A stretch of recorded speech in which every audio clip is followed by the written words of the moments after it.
welcome, and thank you for coming. And I'm sure you're going to find this an interesting evening. And you don't have to listen to me all night long, but I'm going to start off with a sort of general introduction to mostly the medical side. And I can tell you right now, just looking around the room, that, and you probably haven't really had a chance to chat and meet each other yet, but there's a number of patients that I know, and a few that I don't. So I'm very happy that you're here, and I'm happy to speak to you tonight. I'm going to talk, you can interrupt me, and there's also going to be some time at the end, so you can jot down questions, and I'm happy to talk to you as a group, or then we'll have a little break and you can approach me individually too, if you like. So we know that CML has different phases, and just about everybody is diagnosed in the chronic phase, and that is, the goal is not to ever get to the more advanced phases of the disease. But sometimes when you read about it, you're online, we don't even often talk about that these days, and then some of my patients will come in and say, well, what phase am I in? And really the assumption is, for the most part, that this is where we're diagnosed. And the goal of all these treatments that you're on is to never have that happen. So never have the acute leukemia part happen. And that's what's really changed with the treatments that we have today, is that they're very effective in preventing that. So my mentor when I was young said, well, no one dies of chronic phase CML. And it's true, you don't die of CML. What we want to do is keep it in the chronic phase, or in a remission, or at least in the chronic phase, and the problem is if it goes down there. So it sounds terrible when we say CML, or chronic myeloid leukemia, right? People hear the word and it sounds frightening, and this is actually not dangerous.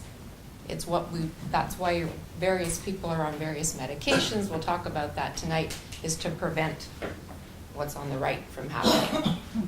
And in the years before we had these kinds of oral medications that we have now, the only way to prevent this from happening was people who were having bone marrow transplants.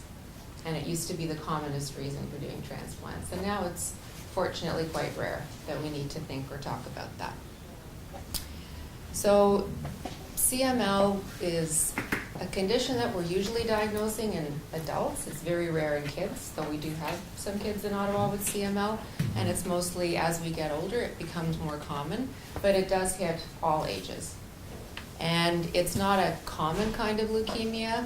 When we say incidence, it means if you take 100,000 people, a population of 100,000, 1 in 100,000 would get CML. So we consider it a rare type of illness. And most people don't know they have it when they're diagnosed. So there's a blood test done, and it's a bit of a surprise, as opposed to being sick. So in the Ottawa region, I just Googled the latest population is something like that. And that makes, we end up meeting about one new patient a month. And that's Ottawa and the Valley and the region of what's our referral pattern. So Kingston, Pembroke, and around there. We in Ottawa follow about 180 people on these oral treatments, so there's not 180 in the room, but that's the number that are out there. We also, from years gone by, and less so lately, have a clinic or a follow-up with patients who've had bone marrow transplants as far back as 25 years ago. Under the microscope, all these blue cells are white blood cells, and you'll just have to take my word for it that there are too many there. So this would be the example of a white blood cell count that's high, something like 100. And the thing that differentiates CML from acute leukemia is that the cells are all different shapes and sizes. They're all different versions of mature white blood cells. They're not immature white blood cells. So this kind of picture, of course we have to do the test and diagnose it, but would make a hematologist look at it and say, I think this is going to turn out to be CML. And I'll just mention a couple of words about what causes it. So there's a genetic translocation in the cells, in our bone marrow stem cells, that has a name because it was discovered in Philadelphia in the late 60s. And what does this mean? So I'm going to show you what this means, but there's a bit off of 2 chromosomes that are moved around, and it makes a gene that makes an abnormal protein. We call it the BCR-ABL protein, and that drives the cells to grow. So put another way, what's a chromosome? Well, we have chromosomes inside our cell in the nucleus, and we've got 46 of them. And they're all similar, except if you're a male, you've got a Y chromosome, and if you're a female, you have 2 X's. But otherwise, they're all numbered, and they look like this. They're bunched together in the middle, and they've got, we call it a short arm and a long arm. And the Philadelphia chromosome means that chromosome number 9 and chromosome 22 have exchanged bits of material, and that creates this new fusion gene that makes a protein. And that protein is present in the system, and it drives the bone marrow stem cells to keep making more white cells and making more white cells. So this was discovered first. Later it was discovered what that fusion protein is. It's called a tyrosine kinase. And when we talk about the pills that many of you are on, you see it abbreviated as TKI. They're tyrosine kinase inhibitors. So they're specifically designed to block that protein. And so this is just a picture. I show this to our med students, and it shows chromosome 1, 2, 3, 4, and so on. And you've got 2 copies of 1 and 2 copies of 2. And then in the Philadelphia chromosome, you've got a 9 that's abnormally long, and you've got a 22 that's abnormally short. And the genetic technologists that work at CHIO for our region are the ones that do these interpretations off the bone marrow at the beginning. And to you and to me, maybe this all kind of looks the same. And how can you say one's short and one's long and they're all squished and lumpy? And this takes years of study. These people have a real knack at looking at these and being very precise and being able to tell us that that's the diagnosis. And so this chromosome is actually present in a bone marrow stem cell. So when we talk about, we'll talk about later, how can you get rid of everything and what's remission and where does it come from? Well, probably at some level, even if we can't tell and we say you're in complete remission and we can't see anything, that stem cell that has the Philadelphia chromosome is still there. It's just quiet. And it stopped doing all of this, which is it produces your white blood cells, red cells, and platelets. Come back to that. So this is an example of when someone has a bone marrow test, and we say we think it's CML, we send it to CHIO, to the cytogenetics people, to give us a report, to truly make the diagnosis. And they'll tell us it's abnormal. In this instance, it's female, because it's got 2 X chromosomes.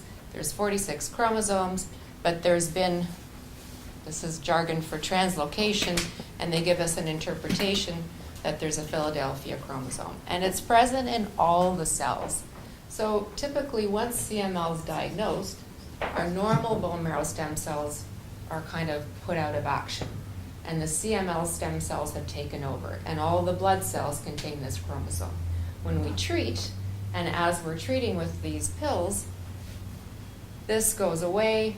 And then when we're going to check, if we are going to check the bone marrow again, which these days we don't always do, we do it off the blood, this would be normal. So these have gone away, and the normal bone marrow cells have kind of woken up, and they're the ones now making the blood. Does that sort of make sense? Okay. So when we make a diagnosis, you suspect it, your family doctor maybe did a test, your white count's high. Then we do this test called cytogenetics, usually on the bone marrow.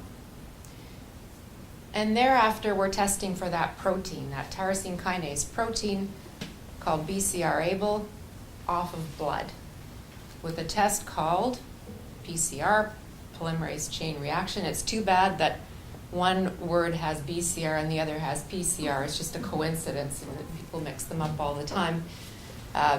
Anyway, we use a certain test called a PCR test to look for that, BCR-ABL.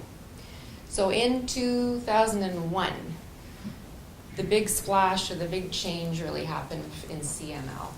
And that's when the first of these oral, I'm going to just call them TKIs, tyrosine kinase inhibitors, was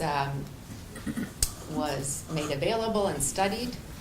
and it made the cover of Time magazine because it was the first targeted cancer therapy.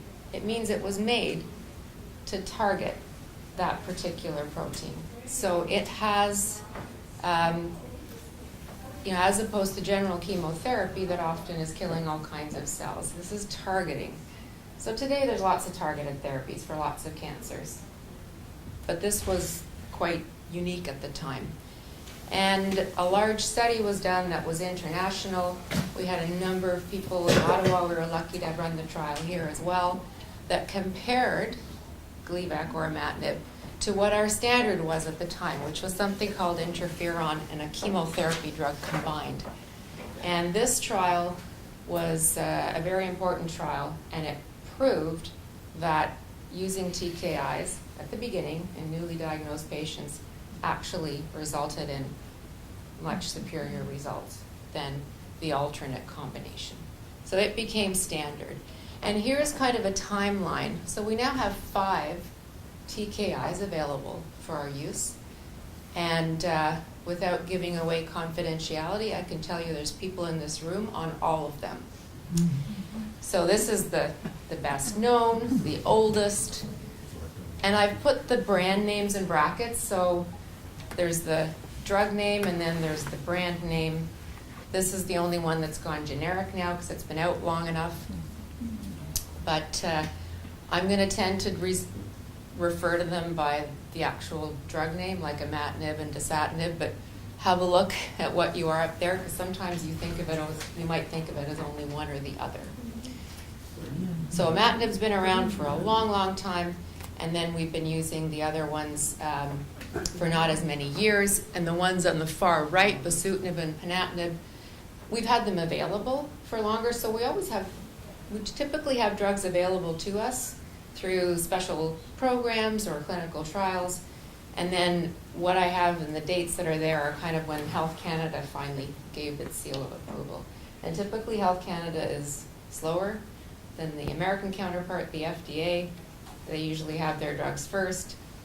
Europe sometimes a little ahead of us, or maybe we're around the same time in terms of drug approvals. So these are kind of rough official timelines, but we were using the drugs even before. Okay, I'm going to spend a little bit of time on this because this gets confusing for physicians as well, unless they're in the area of hematology and unless they're specialized looking at CML. So don't feel bad if you're confused. So, the first thing is that we monitor your white count. Back whenever you're diagnosed, the white count was high, and it probably got down to normal fairly quickly. Sometimes it went too low for a while. So when we start off, we have a certain amount of leukemia. So we're calling this the number of leukemic cells. Everybody has a slightly different amount, but we kind of average it out, and we say, here's an average amount of what you start with. And I've seen kind of a representation of this to estimate the amount, because people say, well, I don't know, how much is that, or what is that? And if you took all the cells and put them into a ball, you'd kind of start with something like this at the beginning. Of course, they're floating around and they're microscopic, so we don't have a lump, but it's something like that. And then as we treat, there's less cells. So when you get to a normal white cell count, normal blood counts, we call that a complete hematologic response. That's the first step. So you're starting to reduce your cells, and you're down on the right, if you're mathematicians or you remember math and logarithms. So 1 log more is 10 times more, 2 logs more is 100 times, 3 logs is 1,000. So for some complicated reason, the way we started measuring response in CML once we got TKIs was by measuring that protein in the blood called PCR test and saying we're 10-fold lower than what an average amount was at the start. And that was called a 1 log reduction. Or these days, those of you who look at your reports see that sometimes it's reported now in percents.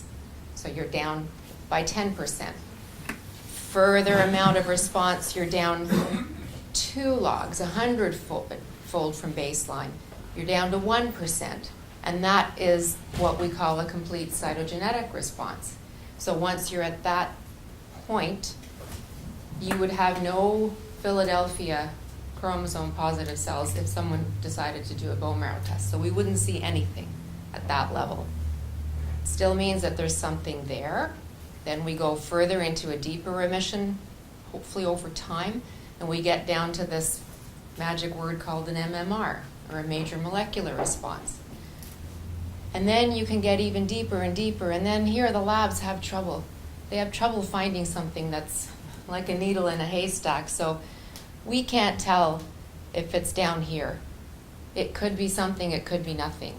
But we can start measuring it somewhere when it's around a 4.5 or a 4 log reduction. It depends on the lab, on the technique, on the sensitivity of the test you're using. Research labs are getting down to around here. In Ottawa, if you're having your tests here, our lab gets down to about a 4 log reduction or a 0.01. Beyond that, they're going to call it undetectable. And so the goal is to get somewhere around here. So at this point, you're talking about the protein? Yes. But you were also talking about the chromosomes. Okay. So Yeah, so the protein is this business about the log reductions and the PCR test in the blood. And I'm saying to you that if one gets to 1%, which is a 2 log reduction, we call that this. Why? Because we know that if we were to do a bone marrow on people that have reached that depth of response, there'd be no Philadelphia chromosome left. And we So the stem cells that contain the defective chromosomes have actually, they're gone? No. They're at such a low level that we can't pick them up. No, but that's, okay, but they're greatly reduced, like they just, So They the amount exist. of cells are reduced 100-fold here. okay. I thought the medication just sort of put them into suspension so that they couldn't produce anymore. But So- from what I'm understanding from what you're saying is they just Okay, don't exist anymore? I hear what you're saying. No, we think that they're probably always existing here at a quiescent level, meaning they're not making babies, they're not producing cells. And maybe that doesn't matter if nothing happens, as long as they stay quiet. I'll talk at the end about some research that's aimed at trying to actually get rid of them. What we do is we infer they're- by the PCR test how much of it there Whether is. they're expressing the protein. Whether they're dividing and producing enough to make that protein there at a level high enough to detect. I guess I'm trying to understand, okay, so I understand their stem cells have the defective protein, and there's a reaction because they make cells that make the white blood cells. And at some point, this happened to us along the way, and everything I've read is they really don't know why. Yeah. But it's something that, so, and I guess maybe I'm going a little deep, but at some point, some cell went wrong and it subdivided, and then you get more, right? So at some point, this genetic thing happened where bits of these chromosomes exchanged, and as a result of that, your cells start to produce this protein. And the protein gives a signal to grow and divide and grow and divide. We're blocking the protein, so the grow and divide and the grow and divide has been stopped. These stem cells are still there. They're not easy to measure, so it's not the kind of thing where we can go and tell you how many of them you have. But we can tell what they're producing, what they're making. And here then they start making less and less and less. And then your normal bone marrow cells start to be the ones that are making your blood cells. I guess I'm trying to sort of see is you have normal blood cell, normal stem cells, and Yeah. then you have your Yeah. defective stem cells. Yeah, Are their population becoming lower and your regular ones going up? absolutely. That's what Or I'm are they saying. just So at the becoming start, stagnant? all your cells are being made by the bad guys, and they've taken over. And they're the ones that are in action. They have a growth advantage. Now you've crippled them. Okay. And the normal cells are able to start growing, and they're the ones producing your blood. So you've reduced them and you reduce their offspring.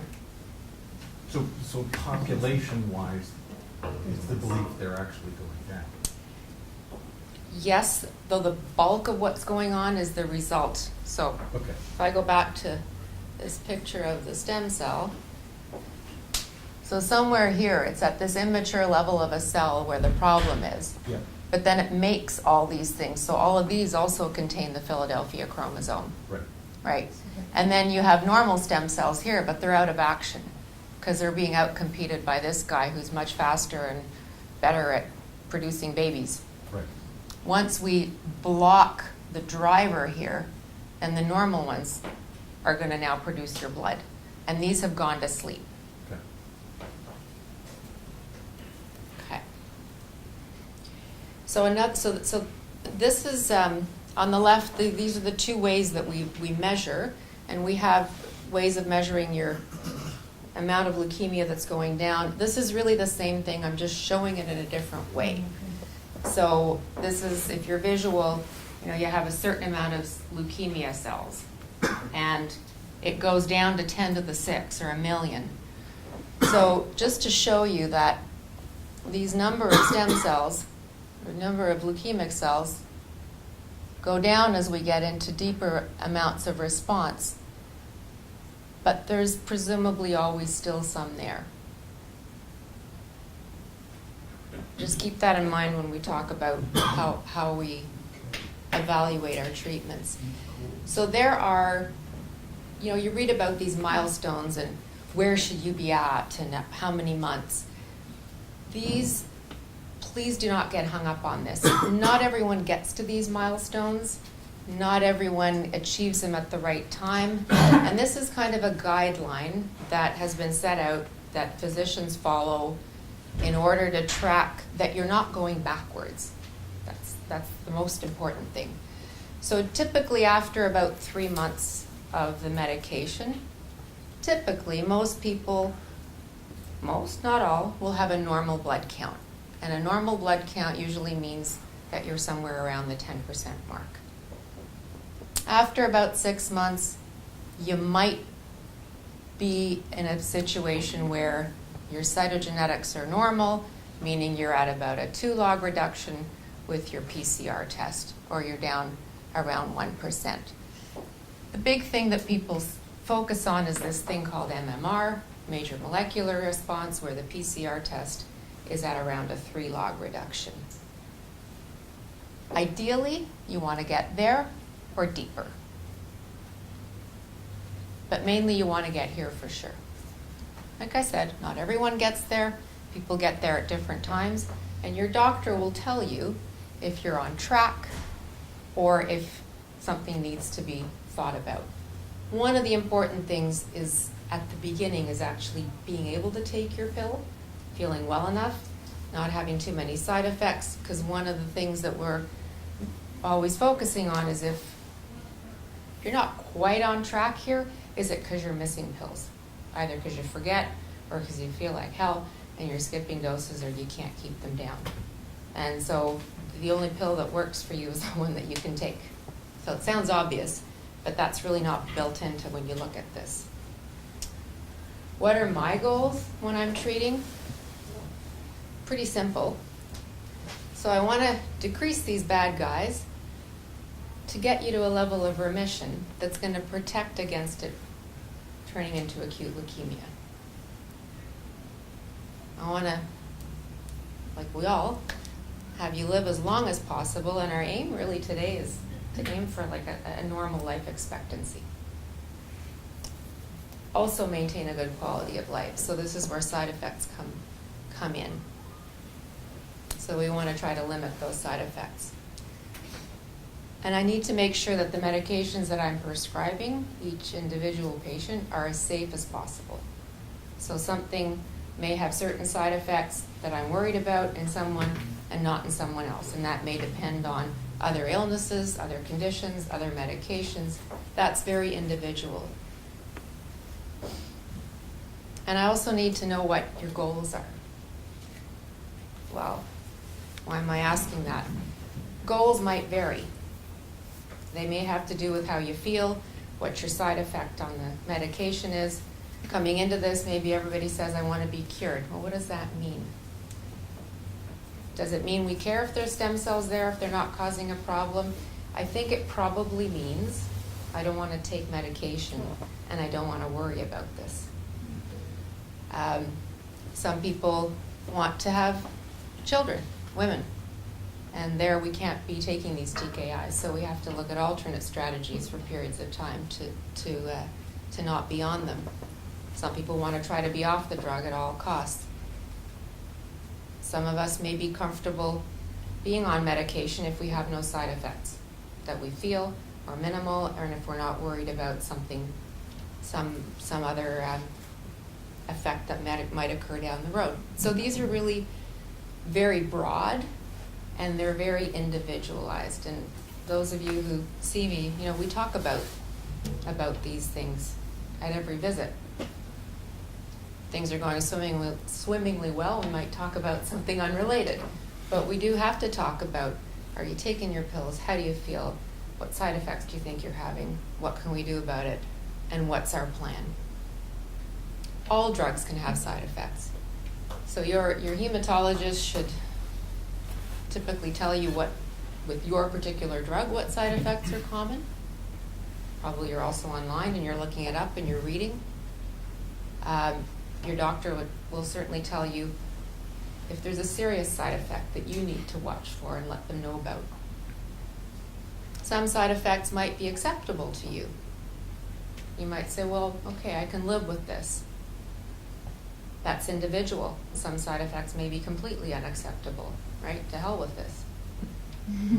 And then there are some side effects that you might be comfortable with that your doctor isn't. Something's happened and I don't care. This is not a drug for you. So these are all, some of these things you feel, some of them are lab tests, some of them are a blood pressure reading. It really depends, and it's again very individual to you, to your system, and to your medication. And so we spend a lot of time, and never enough, on trying to sort through management of side effects. So you need to know what they are. Sometimes we don't know if a side effect's related or not. So we spend a lot of time trying to sort through that. Sometimes your doctor will say, well, you know what? Stop your drug for a week or two, and let's see if whatever it is goes away, so that we can try to figure out if it's related or not. If you go online and you read side effects for Tylenol, there's everything under the sun, anything that's ever been reported by anyone, and kind of for these as well. So you do have to talk to your healthcare team to say, well, I read that, such and such can occur, but does it really occur a lot, or is it unlikely to be related? And sometimes we have to do some digging and thinking about it, because we have to listen to you. And if you didn't feel like this before you started the medication, we need to spend some time figuring out if it's the medication or not, even if it's not a common thing. Sometimes we give you another drug to manage a side effect, unfortunately. If it works out okay, that's good. But if we're adding another drug and an interaction and a side effect, it gets complicated.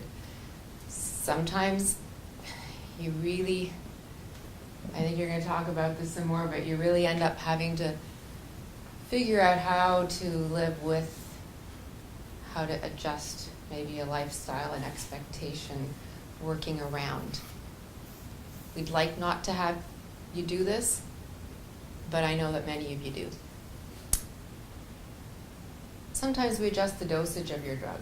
Not all these drugs, we don't adjust the doses, but on some of them we can, and there's room to play and to say, well, let's drop to a lower dose and some side effects go away. And sometimes we switch drugs for side effects. We have that luxury. At the beginning, when we only had imatinib, we didn't have that luxury to say, well, let's try something else and see if you feel better. So there's a lot of thought, even if you don't think there is, and your visits are quick and short, too short, there is a lot of thought that goes into how to make you feel as well as you can. And by the same token, you need to make sure you tell your doctors if you're not well, because there are alternatives and things to think about and discuss. So these, again, just to recap, are the TKIs in current use. And they all have slightly different side effect profiles. I wasn't going to go into huge depth about all of them, but I'll hit some highlights that we know commonly occur. So all of them at the start can make your blood counts too low. And in most people that goes away after a few weeks, or we go on and off or adjust. Some people are not able to handle the recommended or prescribed doses, and we need to go lower, and sometimes for a long time, and that can be tricky. And that often requires more frequent blood tests, and sometimes after a period of time we try to bump it up again.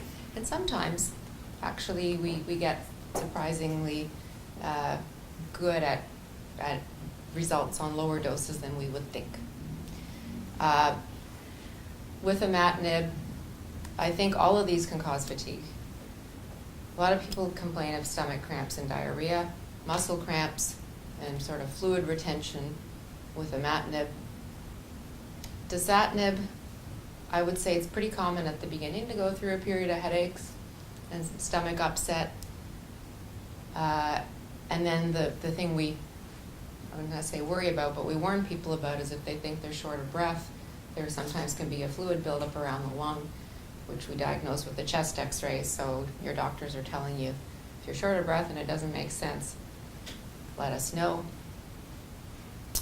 With nilotinib, it's more, we're following certain things on blood work like liver, pancreas, blood sugars, and there is an association with these two drugs in particular, but to a degree with all of them, where we have to watch for cardiovascular side effects. So possibly having a slightly higher risk of developing heart disease or stroke or blood clots. So if your doctor's bugging you because your blood pressure's up and needing to get that under control, or a cholesterol, it might be because you're on one of the drugs where that's more of a focus. So we want you well today, and we want you well 20 years from now. Bosutinib, typically the first week or two, there's a fair amount of diarrhea, and then we're mainly watching things like liver enzymes and blood tests, and sometimes we have to adjust the doses with that. And then ponatinib, primarily we're watching for things to do with blood clots and vascular disease. So they're all a little bit different. There's some similarities, and they're not side effect free. They're great drugs, and we need to make sure that you're on the one that makes you feel the best possible. So Lisa asked me to talk a little bit about TFR. What is that? So this is a relatively newer notion called treatment-free remission. So the idea is that if you happen to be lucky enough to get into a deep enough molecular response for long enough, I'm being vague, but if you're right down there where you're at the undetectable level on your blood PCR test, and you maintain that consistently for a certain number of years, say, you might have a chance of stopping your drug and not having your PCR test come back positive again. And that, I'm saying it that way because it's exciting if it works out. I don't think it's a failure not to be able to get to that point. And realistically, only about 1 in 5 patients with CML will ever be able to do this, because you don't get to that deep response. So that's almost a 50-50 right there. And then 50% chance that if you stop in the first 6 months, it comes back up. It's very exciting for the fact that some people can stop. So when we first started using these pills and we knew that we don't get rid of the stem cells, we're like, well, how can you ever stop? That doesn't make sense, because as soon as you stop, it should come back. So it's kind of interesting that you can stop in certain circumstances. Today in Canada and across the world, it's still mostly being done in a clinical trial setting, though in certain settings that your doctor might say you can try that. I'm being careful because it really depends on being able to do the lab testing in the first year monthly. Not all labs can accommodate that.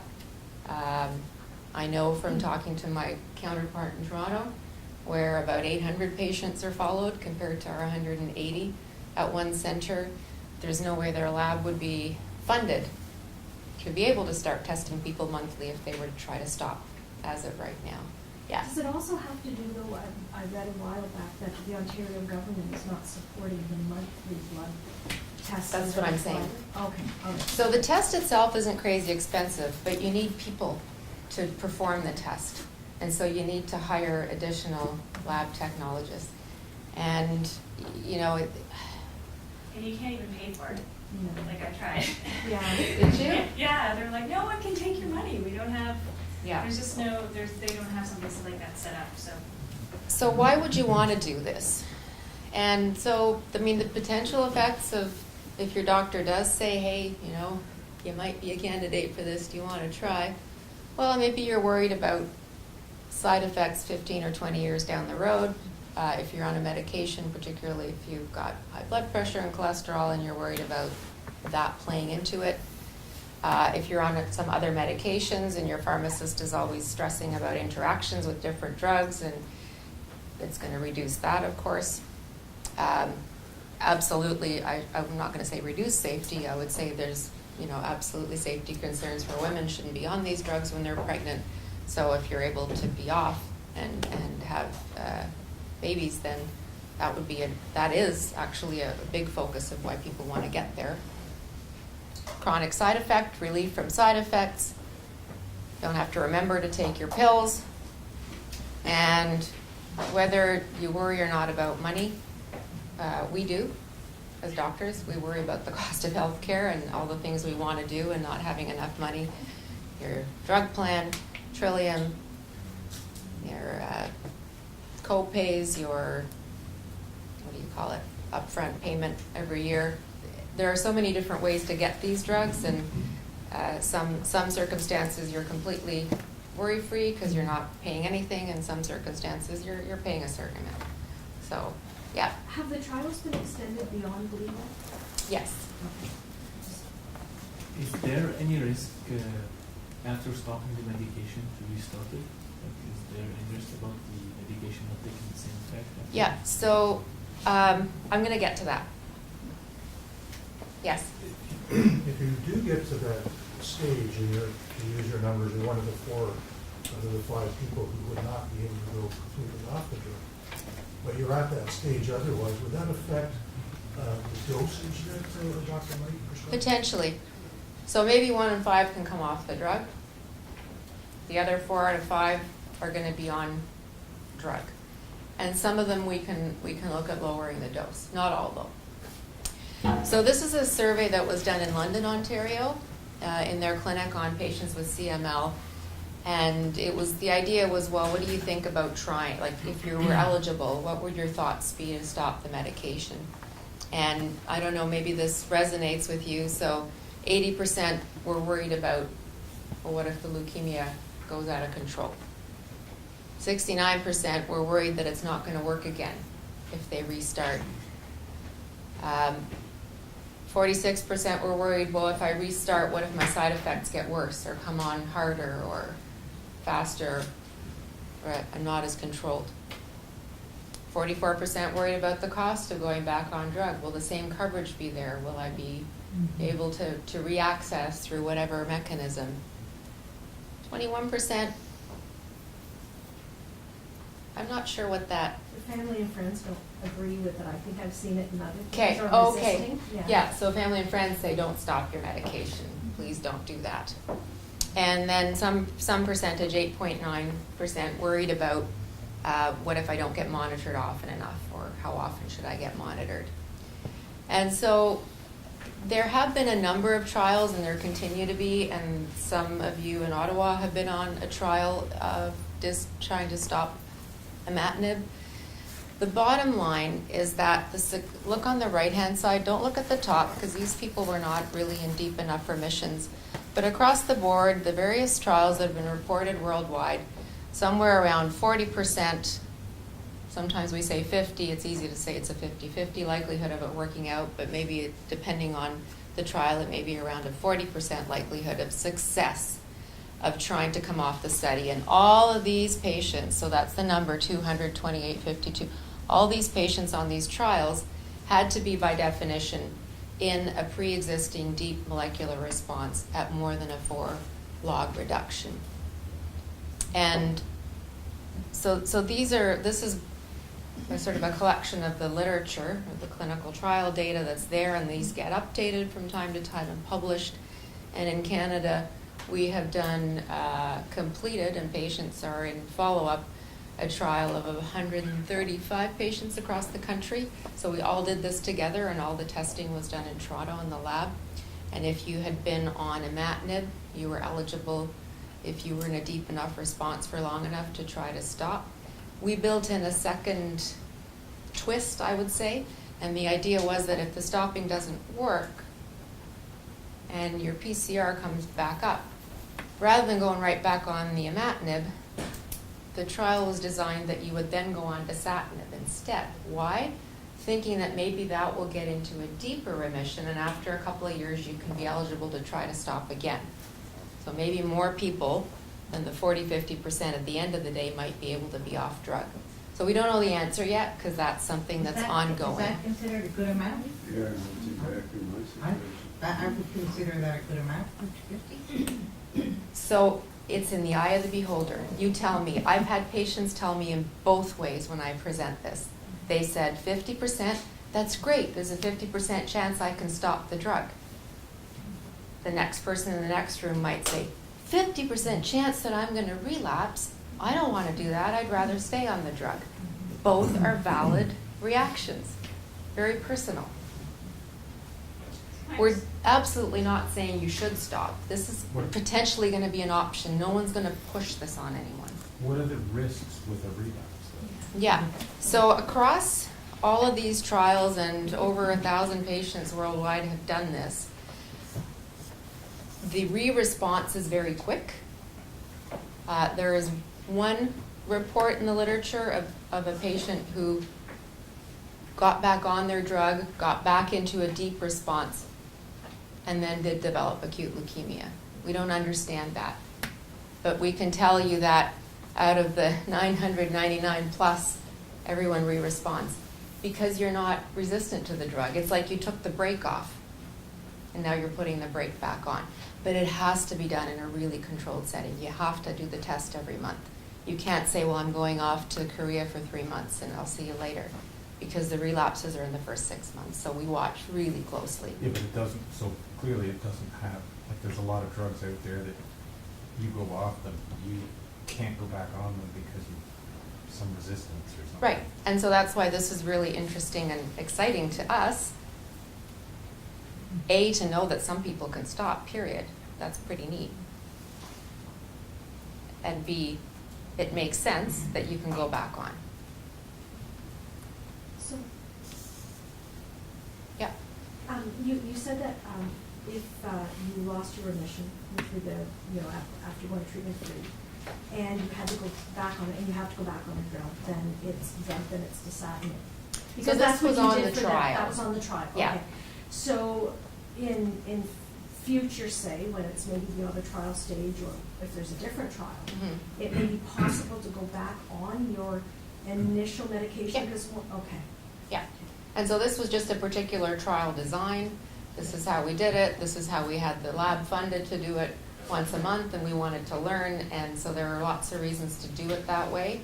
And of course, I'm going to say that there are some people that got to the point where they needed to go back on that said, well, I don't want to go on a new drug, I want to go on my old drug, which is fine, and they just came off the study. But most of these trials, the idea is you go back on your original drug. Yeah. And this is the last thing I'm going to say about this. So we have, who's a good candidate to do this, and when should we do this? And I don't want to go into all the detail, but it seems to be that to a degree, the longer you've been on, in years, the longer you've been on your drug, at least there's a certain signal that probably that response is getting deeper and deeper, even though we're measuring it as negative or undetectable. So it seems to be that there's a certain minimum amount of time that you need to be on drug. Even if you became completely negative after 3 months, you can't stop at 6. you probably need to be on these drugs for at least 3 years, something like that. You need to be in a certain depth of response to stop, or else it'll come back up. And you need to have your testing done in a lab that's reliable and standardized, and where the result is what it is, so you know what you're dealing with. So there's a lot of talk about this, and I've spent a lot of time on this. But just to come back, the point is really to be as well as you can, be in the best response that you can, and it's not a failure to not end up in a situation where you can try to stop your drug. Okay, I really feel strongly about that. I want you to be able to get off your drug, but I also, that's a bonus today. So what's going on right now, and what's the future in the current research? So one thing that came up is, maybe the doses of certain drugs, for example, dasatinib, don't need to be as high as we thought they did. And so there have been a few trials and some ongoing looking at using lower doses. And then that really depends on what the individual circumstance is, what our goals are. And we don't even necessarily know if starting on a full dose means you're more likely to get negative than on a lower dose. So there's wiggle room to adjust the dose, I would say, on an individual basis, especially when we're targeting side effects. The other thing that's being considered is, well, what if you, on your day one, you started your TKI, but you also started something else that has a reason to target that stem cell that's going to sit there quietly? And can you then actually get a different kind of remission, the kind where even the stem cells are immobilized or gone, and then be able to come off the drug? The problem is that this means combining your TKI with any of these, these are examples of drugs that are in trials, and you are going to trade off more side effects for a period of time, maybe a year or 2 or 3, or however these studies are being done, for an unclear benefit. And many of, just from talking to clinicians and people that are running these trials, are finding it, you can tell me, hard to convince someone new to try a combination of drugs with a hope that we're going to learn in the future whether you can come off your drug or not when you're trading off additional side effects beyond the ones that you have. So you can understand that for the sake of science in the future, it's really important to know if combining drugs at the start or for a certain period of time might improve the ability to come off the drugs. It's important to know that, and it's also hard to, when we have such effective treatments, to maybe sign up for that. And again, that's individual.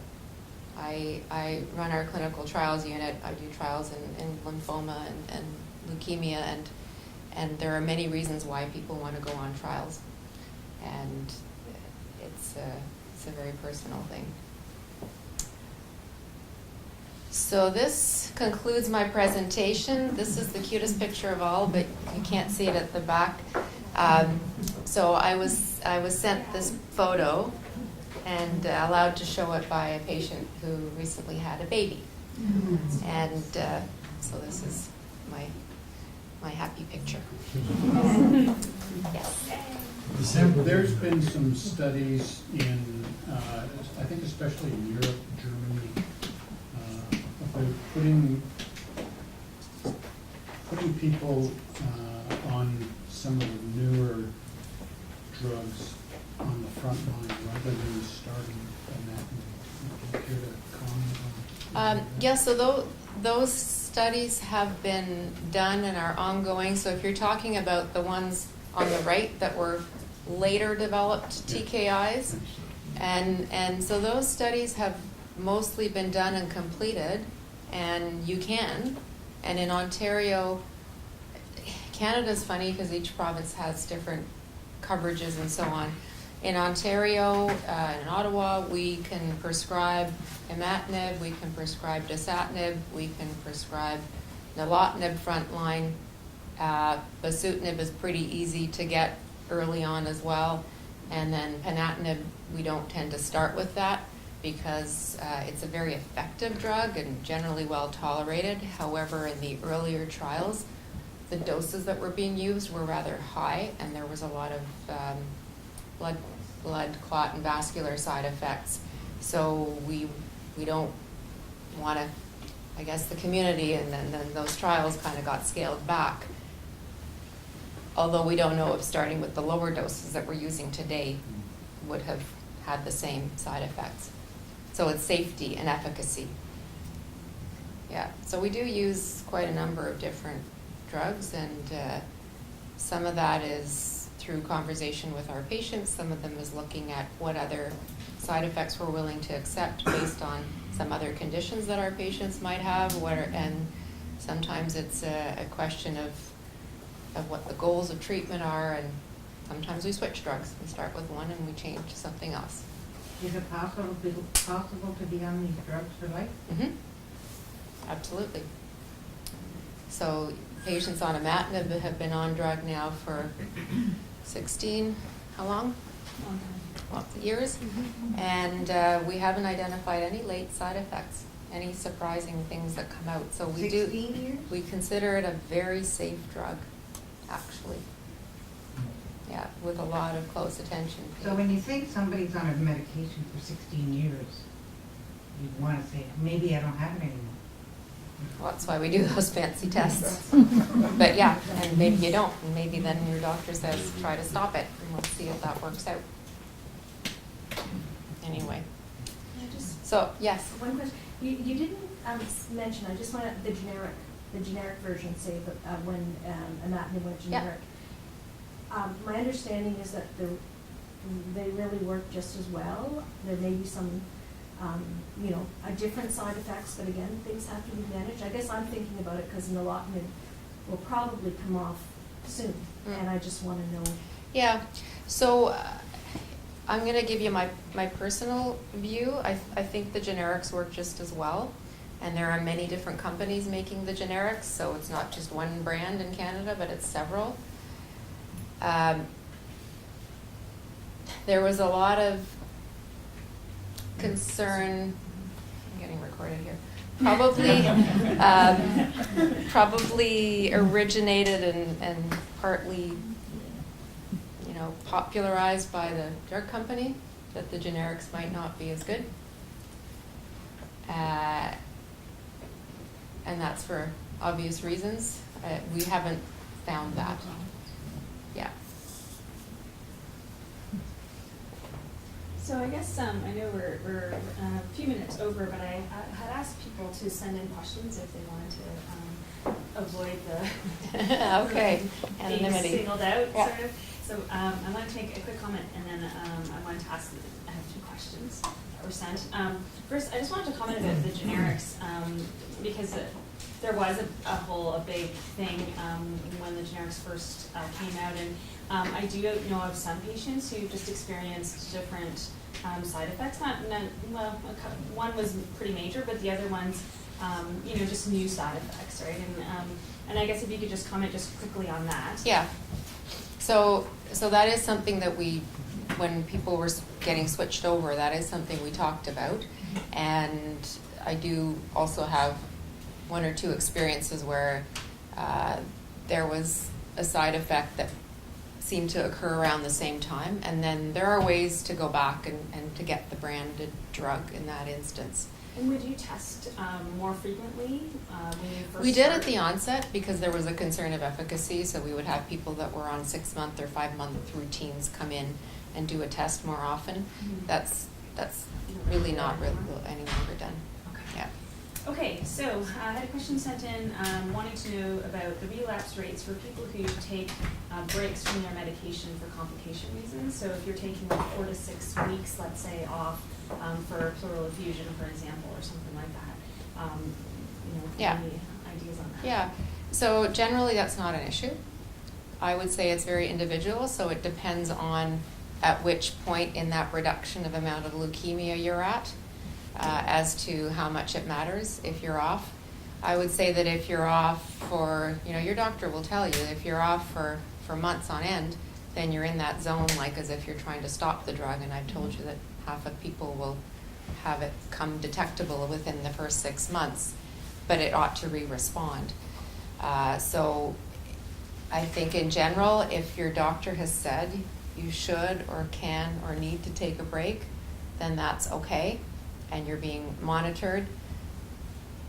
And sometimes at the beginning, we need to take breaks because blood counts go too low, or we're messing around with liver enzymes that are up and down, or depending on the drug. So those are necessary. Later on, after years of being on medication, it may be less of a concern to be off for a particular reason for a period of time. But usually we're recommending the breaks for a reason, unless we're deliberately doing it. And I think that when it's being done that way, your doctor will tell you. You shouldn't do it on your own, just for kicks, because you want to take a month off, but.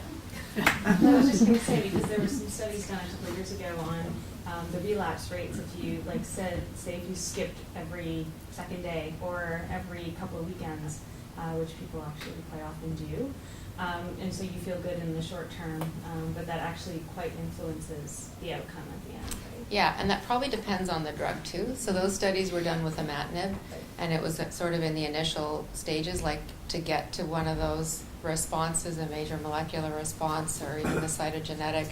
If you skipped 2 or 3 pills a month, it seemed to affect, and that would take longer. Whereas if you, I don't advocate skipping, again, unless your doctor says that, but if you skip once you're in those responses, later on it may not make as much of a difference. And I think it depends on the drug too, because certain medications, it may not be as apparent. If you're in a deep response and you're missing, I mean, you know, there are trials using dasatinib now that are looking at taking weekends off, or actually taking it for a while and taking it on and off on a 1 month on, 1 month off. All these things that we didn't Who's gonna do that? think were good ideas. So people are looking at that with certain drugs. Do you need as much as we want? But no, the party line is you should try to take your pill every day unless there's a good reason. Okay, and so you talked about the probability of, like you said, most of the drugs are very, they're safe. You know, what's the probability of like developing a secondary cancer? Does that increase if you're on these drugs for a long period of time? And also, have you seen any relation or connection between neurological issues or autoimmune disorders being developed like the longer someone's on any of these medications? Yeah, no, not specifically, no. Well, what's interesting is that because people are older, so those conditions develop anyways in a healthy person, and so it's kind of, I know like patients who experience these things often go to their doctor saying it's the medication. Yeah. I was just curious to see if there's any. Yeah. No, I mean, the main thing we're looking for and screening for, and that there may be an association with, is markers that have to do with heart disease. Okay. More with some drugs than others, so we want to make sure that your cholesterols and blood pressures and blood sugars are good. Those are really I would say if you had to pick a single thing, it would be that. Okay. And just the last question that was sent to me was regarding drug coverage. And so when you turn 65, what do you do about the coverage of your oncology drugs? So that really varies on the drug, but in general in Ontario, when you turn 65, then there are drugs that are on a list that are covered. Some of them are covered simply by showing up with a prescription, and your pharmacist will get reimbursed by the Ontario government. Some are covered after your doctor has done something called an EAP, or an exceptional application program approval, by writing a letter, sending it in, and for your CML drugs, they do end up getting approved. So over 65 is, sometimes there's some fiddling to do, and you need to, if your doctor hasn't noticed and you look really super young, like we all do, then you need to point out, hey, I'm turning 65, or my drug plan is closing, or my current, and we make those adjustments. Okay. Well, thank you so much, Dr. Bence. That was amazing. Thank you.